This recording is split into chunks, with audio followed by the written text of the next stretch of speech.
ప్రజానాయకులను జైల్లో వేయడానికి కానీ, ప్రజల్ని అవమానపరచడానికి కానీ,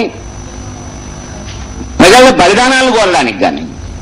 మీరందరూ చూశారు, డిసెంబర్ 9 ప్రకటన తర్వాత కొన్ని రోజుల్లోనే ఈ రాష్ట్రంలో విపరీతంగా బలిదానాలు పెరిగాయి.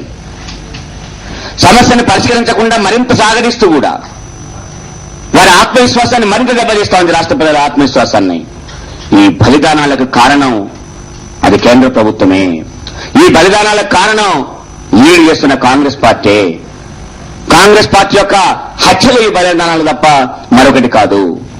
నేను అడుగుతున్నాను కాంగ్రెస్ పార్టీని.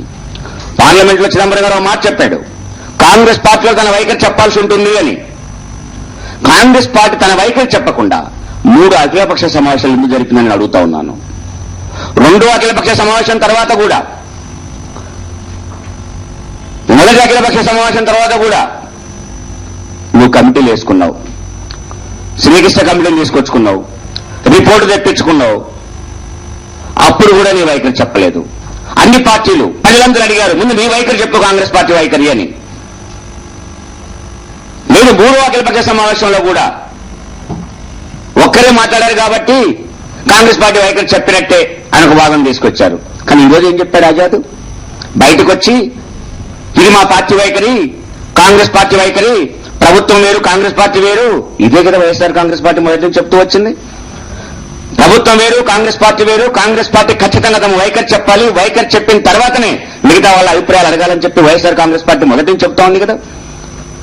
బయటకు వచ్చి ఈరోజు కాంగ్రెస్ పార్టీ వైఖరి ఏంటి అంటే 3 ప్రాంతాల సీనియర్ నాయకుల్ని పిలిచి, పిసిసి ప్రెసిడెంట్ ని కూడా పిలిచి, ముఖ్యమంత్రిని కూడా కూర్చోబెట్టుకొని మాట్లాడుకొని, ఛాయలు దాగి మాట్లాడుకొని తర్వాత విషయాలు చెప్తారట.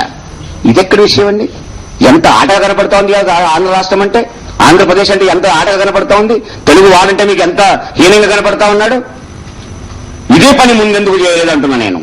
ఇది అఖిలపక్షానికి ముందెందుకు చేయలేదంటున్నా నేను. మీ పార్టీ 3 ప్రాంతాల వాళ్ళని పిలుచుకొని మాట్లాడుకొని ఒక వైఖరికి వచ్చి ఆ వైఖరితో మిగతా పార్టీల సమావేశం పెట్టకపోయారు ఆ రోజు.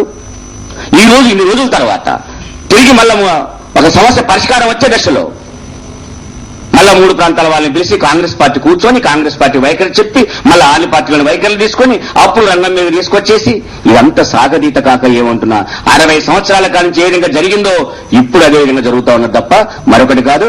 కాంగ్రెస్ పార్టీ సమస్యని పరిష్కరించడానికి సిద్ధంగా లేదు. కాంగ్రెస్ పార్టీ రాష్ట్ర ప్రజల మధ్యన విద్వేషాలు కోరుకుంటా ఉన్నది. కాంగ్రెస్ పార్టీ రాష్ట్ర ప్రజలు కొట్టుకుంటా ఉంటే ఆ విద్వేషాలలో అది చలిమంటలు కాగాలని చూస్తా ఉన్నది. ఇది మొదటి నుంచి కాంగ్రెస్ పార్టీ అధిష్టానం చేస్తున్న వైఖరే.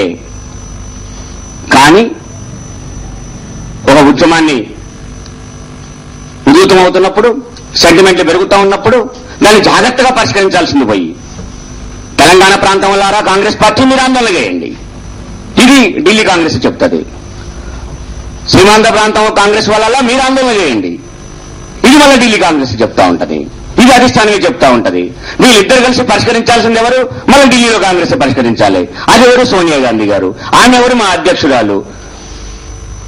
వీళ్ళు అదే అధ్యక్షురాల గురించి చెప్తారు, వీళ్ళు అదే అధ్యక్షుల గురించి కూడా చెప్తారు. ఇద్దరు పరిష్కరించాల్సింది కాంగ్రెస్ పార్టీ అధిష్టానం అని చెప్తారు, కానీ ఇద్దరు ఆందోళన చేస్తారు. ఇది మరిచిపోయిన తోలు బొమ్మల ఆటని మరొక్కసారి రాష్ట్రంలో చూపెడతా ఉన్నారు.